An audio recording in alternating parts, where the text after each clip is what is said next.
I didn't plan anything to do while in LA though. Although I am excited. I might surely LA is vaguely like Galveston in the sense that they have docks that have like fishing gear rental at them. Maybe I can go like dock fishing and kill some time on one of the days where nothing's fucking happening. I think that'd be fun. And cast a little line, wiggle my worm out there. Wiggle my worm in the ocean. You could go pier fishing here too. Okay. Comparing LA to Galveston is wild, but I get you. Well, okay. Okay, the Gulf of Mexico is the only other, like, beach I've ever been to, right? So, well, except for that one. But like, there's, like, I don't know. I don't know if LA has the same bullshit Galveston does in that sense, right? There are also city-owned lakes that you can fish at.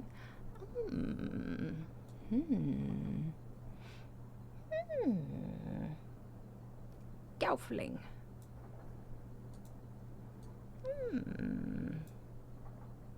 Maybe, I was gonna say one time, at some point, I would love to fucking go to LA, or like Cali in general, it doesn't matter where. I'd love to go to Cali, and I'd love to go on one of those sport fishing charters. But all of the sport fishing charters in LA, they want you to like go for like 2 to 3 days. Because they take you like really fucking far south, or really, I say all of them, a lot of the sport charters in LA, they take you really far fucking south down to like Mexico waters, and you need like a passport for it, right? Go like marlin fishing and whatnot. I don't know anybody that would go on a boat for 2 days. I don't know anybody that would go on a boat for 2 days. I could, the bug might though. The bug might. Because of the implications. Yeah, because of the implications. I don't know who would go on a boat for 2 days. It could be dude, it would be so much fucking fun. Like, if you're not seasick, right? If you're not seasick easy, that would be so fucking fun. The boat that we rented for Twitchcon was really nice in the sense that it had like it wasn't like a yacht, so don't picture anything luxurious while I describe this. It was like a dingy fishing boat, but it had an internal cabin that had like a little mess hall, and it had a little bench seat in the mess hall, and then you'd go down to like the bunk beds, and there were like 6 bunk beds. So when everybody got really fucking seasick because nobody took their meds the night before, everyone got to just go down under deck and like take a nap, which was like great for them. Meanwhile, I was up on top of the deck, flossing constantly. Yeah, but did you get fish? Yeah, I caught fish. I caught the most fish, actually. And not to brag or anything, but the boat captain was like, there were two handlers. This was deep sea charter fishing. So let me clarify. It was deep sea charter fishing. I hired a charter specifically that was good with beginner fishermen. I told them in advance that I was going to be bringing 12 streamers who had never gone fishing before. So they were ready to help with everything. So they were baiting the hooks, making sure that like nobody fucked anything up. And when we got out to the fishing spot with the drop off, we all dropped our weights, or like we all just like dropped the shit because it's deep sea rock fishing.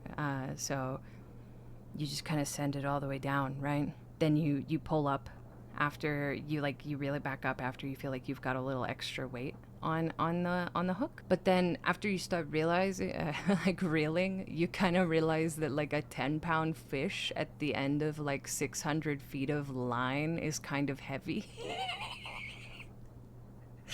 It's like kind of really fucking heavy. Most people tapped out after reeling up like 1 or 2 fish, and they were like, okay, all right, that's good, I'm good with this, that was fun, my arm hurts like a motherfucker. I feel bad for Kuyoya. It like blew his fucking shoulder out, the couple of fish that he reeled.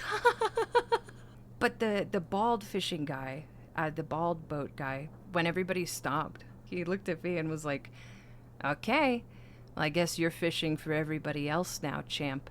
And I was like, okay, all right. So he just kept sending the weighted lines all the way down to the bottom and passing me the rod over and over again. So like he'd send it down, he'd pass it to me, and then I'd reel it the fuck up, right? And then by the time I get it up, he'd pass me the other rod that he put down, and I'd have to reel that one up, right? When I say most people literally only did it like 3 or 4 times, I'm not exaggerating. Most people literally only reeled it up like 3 or 4 times. He did this shit to me 15 times back to back.